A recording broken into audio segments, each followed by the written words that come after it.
carbohydrate insulin model of obesity, the underlying theory that ketogenic diets have some sort of metabolic advantage has been experimentally falsified. The keto diet's proponents' own studies showed the exact opposite.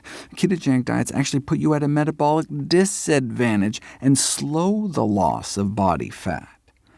How much does fat loss slow down on a low-carb diet?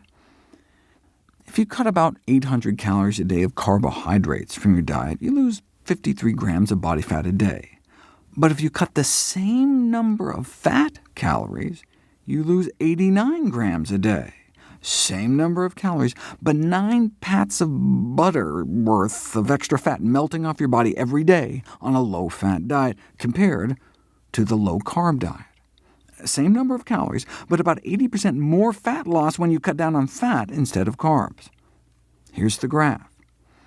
Cut 800 calories from your diet by cutting carbs, and you do lose body fat, but cut out the same number of calories by cutting fat, and you lose even more body fat, 80% more body fat lost.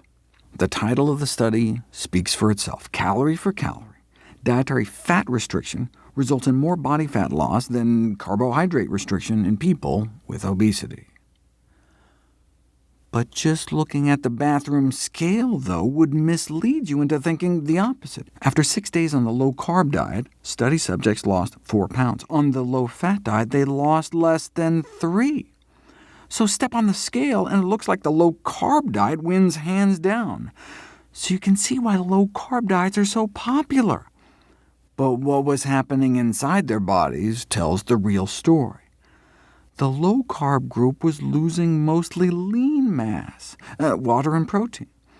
This loss of water weight helps explain why low-carb diets have been such cash cows for publishers over the last 150 years.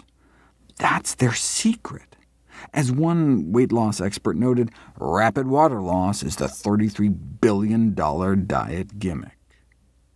When you eat carbohydrates, your body bulks your muscles up with glycogen for quick energy. Eat a high-carbohydrate diet for 3 days, and you may add about 3 pounds of muscle mass onto your arms and legs.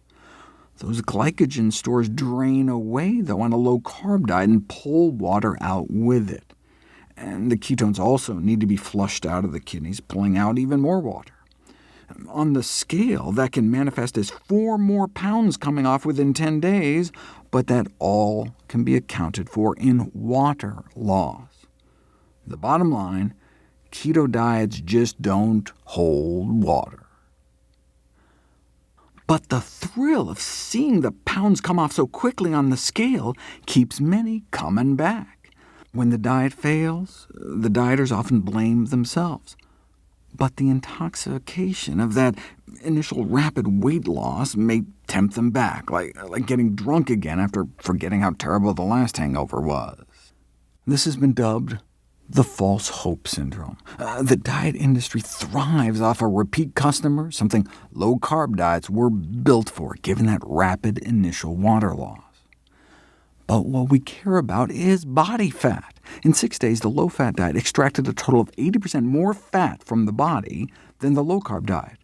That's not just one study. If you look at all the controlled feeding trials, where researchers compared low-carb diets to low-fat diets, swapping the same number of carb calories for fat calories, or vice versa, if a calorie is just a calorie, then all the studies should have crossed that zero line in the middle, and indeed, 6 did. One study showed more fat loss on a low-carb diet, but every other study favored the low-fat diet. More loss of body fat eating the same number of calories. Put all the studies together, and we're talking 16 grams more daily body fat loss on the low-fat diets. That's 4 more pats of butter melting off your body on a daily basis.